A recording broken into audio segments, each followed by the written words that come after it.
Awesome. All right, we're live. Daniel, we're live. No other kids are here right now. But by the way, this live had to be delayed because we actually got sirens here. It's been a while. I mean, I wasn't here, but it's been a while. But guys, what the heck? I usually don't do lives 2 days in a row because I got to build up the news, right? But the news doesn't stop. And today was no exception. So, I mean, if I was going to be starting the day to say we woke up to general the evacuation orders for all of Gaza City. And then, and by the way, I was traveling today down in southern Israel, all along the Gaza border. I was in different communities, getting different stories, finding out different things, what's going on. Heard some artillery fire, not a lot because we were in the northern part where Gaza City is. But anyway, Gaza City is being evacuated, like 1 million people, everyone now. That's it. No more waiting, no more neighborhood by neighborhood, everybody evacuate. That's happening. And so you're like, oh, wow, something big must be coming. Well, big came, but not the big we expected, because around 4 o'clock this afternoon, start getting all the alerts that there are explosions in Doha, the capital of Qatar. So I'm like, okay, explosions in Doha, maybe a gas station blew up or something. Nope. After a lot of speculation and a lot of figuring out, getting all the initial reports, 10 explosions here and there. And Israel says, we did it, and we aimed for and took out the leadership of Hamas. Okay, now let's get the details, though, because did they take out all of Hamas? Did they take out the leaders they wanted? How many did they take out? I am not sure all the answers are yet clear. There is still a lot going on. There's still a lot of a lot of speculation, misinformation, whatever coming out. Oh, okay, I have some information here. Is this actually correct? Okay. In the meantime, so here I am. I'm actually getting ready for this, and then it's like I see this other message pop up. It says the IDF has identified a missile was launched from Yemen toward Israeli territory. And usually you see that and you go, yeah, it's going to like go over Eilat, or it's going to go somewhere, whatever. Don't worry about it. That was at 8:12, and at like 8:13, there were already sirens in Jerusalem. So that missile was shot down. Okay, so anyway, so that was just an interruption of what should be kind of big news, but it was actually just a distraction because there is so much bigger news to report. So, okay, so where is Qatar in relation to Israel? Why would Israel be attacking there? Israel has not really diplomatic ties with Qatar. In fact, there's like this scandal going on, like whether or not Qatari lobbyists are in the have Israeli officials in their pocket, and not it's still going on, this investigation. It's not clear. And it's something that I wouldn't bother too much reporting to the international audience, because I think in Israel it's still not like 100% clear, and it's not the biggest news here. But they don't have great relations. U.S. has decent relations. It's not the friendliest. It's a little bit shifty or dodgy country out there in the Gulf. Didn't join the Abraham Accords, is home to Al Jazeera, is home to many Hamas exiles who are not in Gaza but are living large in Doha, or were living large in Doha, depending on how the news develops.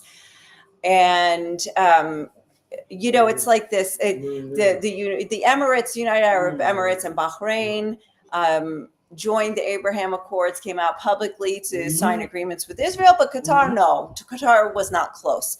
Qatar was also host of FIFA, the World Cup, and they even opened, even though they don't have diplomatic ties with Israel, they let Israelis fly in just for the soccer tournament, or football for some of you.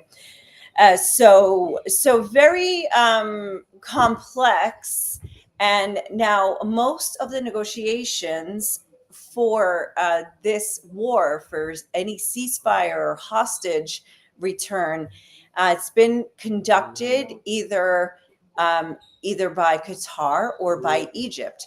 And Israeli delegations were always going to Doha for negotiations. So first, let's look at a map, because I always think maps are great. Okay, yes, you can do that. All right, let's see if you guys see what I'm seeing. You see, look, restaurants, all this, whatever. Okay, here's where I am, somewhere in Jerusalem. Let's go to Qatar. Where's Qatar? Okay, now let's back it up. And see where it is. All right, look at this. Look how far away. Wait, we got to keep Yemen in the picture, because this is where the Houthis just launched the missile from down south over here, came all the way up to Jerusalem. Okay, so here's Israel, here's Jerusalem right here in the middle, and here is Qatar. Okay, so now don't forget, the all the attacks in Iran too, that happened in June. So that's pretty far. You can see now. Okay, a million questions come up. A million questions come up, right? Like, first of all, what? Look at that. We can keep the map here on the side. Look at it. Qatar is just like, Bahrain is even smaller, but there it is. It's just like this nation out there in the Gulf. Okay, so wait. Let's do order of events. Sunday night, President Trump. Hold on. What is this? Oh, okay. Sunday, President Trump says we have a new deal for ending the war in Gaza. It's got to end right now. Hamas ultimatum. He gives Hamas an ultimatum. Now or never. Here, let's see if I can find the exact quote.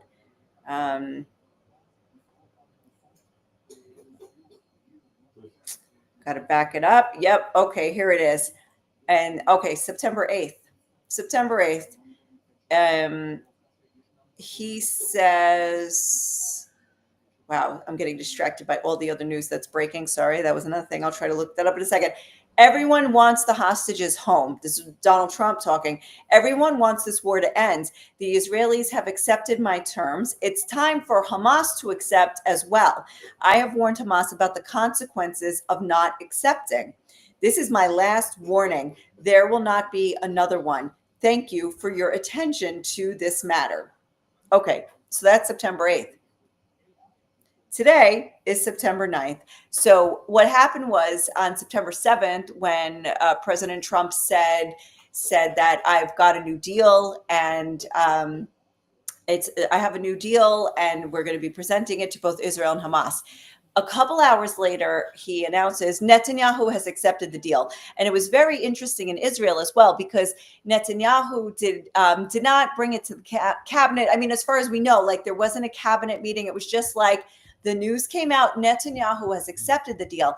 And that is significant, because normally he brings it to the cabinet, and the right-wing cabinet says, no, we're not ending the war. We want to destroy all of Gaza, and we don't want this ever to happen again. And we must eradicate Hamas. And so, no, we don't want a deal, and we're not withdrawing, and whatever. And actually, who knows what the terms of the deal were? I mean, it was just one thing we knew for sure was that Trump had said all the hostages released released at one time, all 48, dead or alive, released at once in the first round, not over several rounds as they've done it before. Like they've done it either day after day, they release a few, or week after week, like weekly, they release a couple. And it's just dragged out over weeks. And it was like all of them on the first day of the deal going into effect. And I'm like, okay, I wonder, what would is Israel going to be then withdrawing? And of course, Israel right now is all in. At the same time, you have the Israeli defense minister, despite the fact that Netanyahu accepted the deal, Trump said, the Israeli defense minister says, we are going to unleash the gates of hell on Hamas. And it's like gearing up for this full invasion of Gaza City. Gaza City being the biggest city in Gaza, the so far least touched city and area of the Gaza Strip.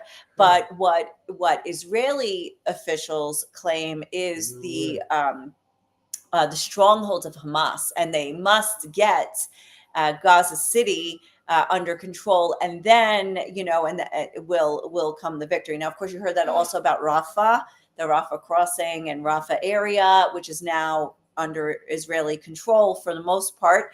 And there's still some cities, not like Khan Yunis is not under Israeli control, but Gaza City is a very urban, high-rise towers city, densely populated place. And I think 1 million people live there, and 1 million people would have to evacuate. So what happened was there was the lead up to this had been piecemeal evacuations, like this neighborhood and then that neighborhood. Like the IDF would alert the residents of that neighborhood, you have to evacuate. Now, today we woke up to evacuation orders for all of Gaza City, all at once today.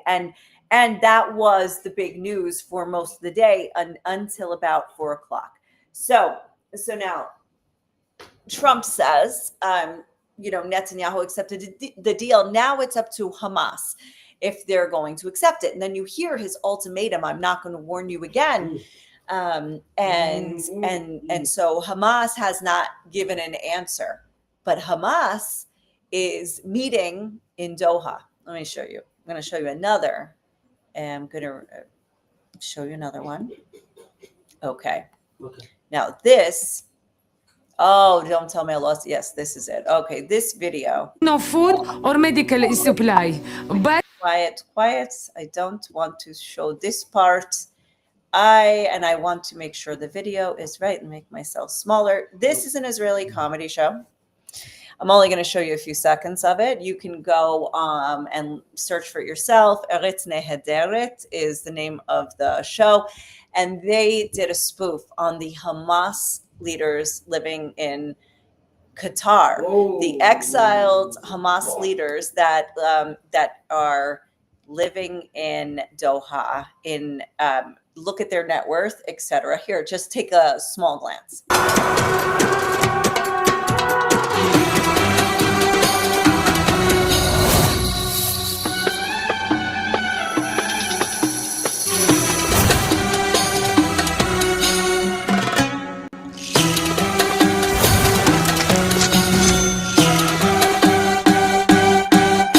Cannot believe what we have brought on Gaza. Thank Allah that we are safe in Doha Plaza. There's nothing left to eat like a Ramadan retreat. I don't really give a shit, cause I'm hanging in my sweet. All right. Let's stop it there. I hope you guys heard the music, because crazy. Okay, taking them off because I don't want any copyright violations, but you should go check out the full video. It's satire.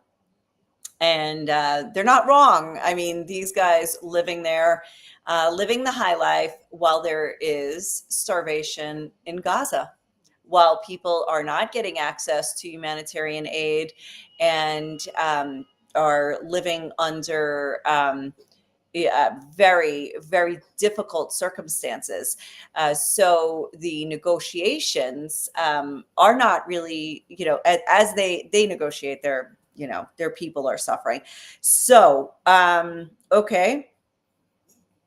Hamas just released an official announcement saying that Israel did not succeed in taking out the negotiations team, which brings me to my point. So Hamas leaders have to meet to discuss the new deal. And there they are meeting in Doha. And one day later, that place is attacked. And you have to wonder if that this deal and leading up to this deal was actually purposely done to bring them to one location so that they could be taken out. Now, let's talk about some other geopolitical things. I read that the U.S. was informed about this, that Israel's attacks in Gaza are not cleared, on a daily basis by other countries. But for Israel to do what it did in Iran and some of what it's doing maybe in Lebanon or Syria, although probably less, but to actually go to Qatar, and I showed you on the map, the distance and where, and to know that America also has interest there. Israel got, said they were going to do this. I don't know if it was an issue of getting permission or not. I don't know, but did inform. And I read one headline that said that the U.S. informed Qatar. Now, if Qatar was surprised by this this Israeli attack, that would probably be a huge geopolitical and international issue, and so they probably. I mean, I'm assuming, my guess is that they had to have known, they had to have gotten a heads up, when there was the Iran to get back at the U.S. fired a missile at a U.S. airbase in Qatar. Everybody knew it was going to happen. Everybody was prepared for that. So I'm pretty sure. And then the question I have is, if that's the case, and why did they allow it? Did they also, who sold out the location of the Hamas leadership, or is it something that they actually that Israeli intelligence had in a country so far away? Meanwhile, there's still hostages in Gaza, and they cannot be found. Speaking of the hostages, let's go to the statement from the Forum for the Hostage Families. I'm digging through. I mean, seriously, I have more. I have 100 unread messages in only just one text app or messaging app, and that's not counting the ones I've muted. So I probably have like 300 messages. Okay, let's look up Forum. Oh, dang. I always look up wherever. I can never find this one. It's not that. It's got to be recent, right? Bear with me. This one, Tony, official announcements, official updates. I have to look for official updates. I'm never going to remember that's the name of the group. Okay. Official updates. Yep. Okay. So since the attacks in Doha, what do you like? People are looking at it from outside of Israel and they're saying, wow, kind of like they said with a couple other attacks. Like, for instance, let's not forget when Israel took out thousands of Hezbollah operatives all across Lebanon and some in Syria through the pagers. They caused thousands of pagers to explode simultaneously, killing or maiming thousands of Hezbollah operatives. They also were able to locate Hassan Nasrallah, the head of Hezbollah, who had not left a bunker for God knows how long, and took down his building with a bunker buster bomb and eliminated him and a couple others high up in leadership. The other amazing thing, Hamas leader Ismail Haniyeh, who went to the funeral or the inauguration of the new Iranian president, or the funeral of the one who was killed, I think the inauguration, last summer, and they managed to kill him in his room at night. Like, how'd you know he was going to be sleeping there for the inauguration that nobody could have known about because the president was killed in a helicopter crash, and everything, elections, and when it was going to end and who was going to be I mean, crazy operations, and now this. And so if you're looking at it from outside, you're saying like, wow. And of course, Iran also, taking out IRGC sites and nuclear sites, of course, and whatever. Anyway, but if you're if you have a family member, most likely a son or a brother or a boyfriend who is in Gaza, who's been there for 703 days under as a Hamas hostage, you would be saying, why didn't you just let them give their answer? Because maybe they were going to agree to a ceasefire and we were going to get our loved ones back, some who are on the brink of death, if they are alive. Okay, so the Hostages and Missing Families Forum put out a couple of releases today. They said, first of all, that they are going to start an encampment, a protest encampment around the defense ministry in Tel Aviv. 704 days of nightmare is what it is. They said after 704 days of nightmare, hundreds of days of reserve duty in the endless Gaza war, and the launch of Operation Gideon's Chariots, the IDF reservists say enough. The reservist headquarters for ending the war and hostage families will march tomorrow, shoulder to shoulder, in a mass demonstration around the base, the Kiryat base. And the urgent call, stop the fighting and bring back the hostages. And so they have a schedule of events that are going to happen starting from tomorrow. And okay. Okay, next one. Okay, a press release. The families of the hostages are following the developments in Doha with deep concern and heavy anxiety.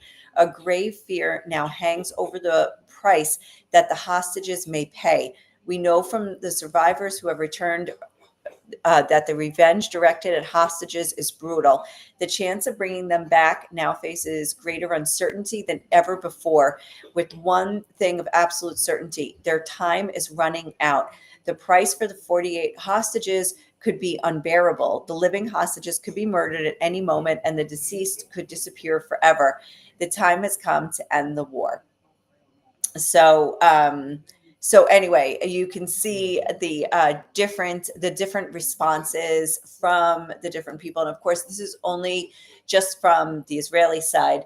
Netanyahu spoke. He made the announcement. He was at an event at the U.S. Embassy, and he was addressing an English-speaking audience. He said, "I'm going to say a few words in Hebrew," and he was just talking about the strike, and he has pointed out it's being pointed out all over that the Israeli strike was directed at the very room from which there was video that emerged on October 7th of Hamas leaders celebrating the attacks that were being streamed from Gaza, and then praying, rolling out their prayer rugs and praying.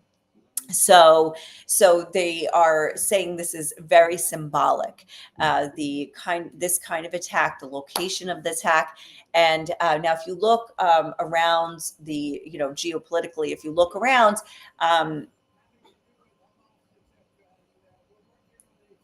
President Trump right now?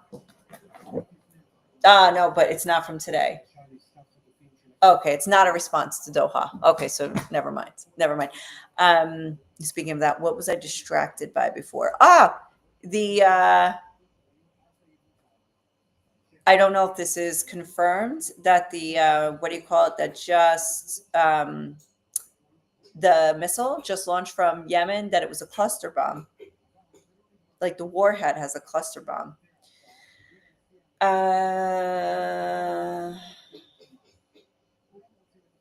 Okay, hold on. All right. So anyway, I mean, anybody have any questions? Because I don't even know where to go with all of this anymore. It's just there's so much news. It's Jeanette was very funny. We were just talking. I was just met Jeanette the other day, and I said I really should do a live again. And I said, maybe I'll do it tonight. And then she texted me today. She's like, "Well, it looks like you have to do another one now too." And I'm like, "Yeah." Oh, and I got to give a shout out if you lasted this long into the broadcast to Carrie Lee, who I saw today, who said, "Oh yeah, I just saw you last night." I'm like, "You saw me, Carrie Lee? I can't believe it." Oh my gosh, kids are calling. So hold on. Does that interrupt the broadcast when that happens? Anyway. All right. So here it is. Okay. So anyway, you know what? I'm just going to leave it at that for now because all of the news that's coming out is like piecemeal. It's not piecemeal, but the full story needs to percolate. Who was killed? How many were killed? What is the response going to be from Qatar, if any? What's the response from Hamas going to be, if any? Does Hamas have a leadership on the ground in Gaza that can actually make a response? Who survived? Are the main Hamas leaders still alive? Is this like they said in their statement that it was an unsuccessful attempt or an actual attempt? So anyway, let me just write to child. Take the bus. Okay. Blessed children, take the bus. They don't have cards. I really got to end the live now. I think I have to go do a pickup. Okay. Anyway, tune back in. See what happens. There's going to be more to talk about, more to report. It's just there's breaking news cannot rest. It cannot rest. So anyway, thank you for tuning in, and we'll talk. We'll talk more tomorrow. And hi, Bethany. Hi. I had the comments closed till just now. Oh my gosh. Okay. All right. Thanks, guys, and have a good day or night wherever you are.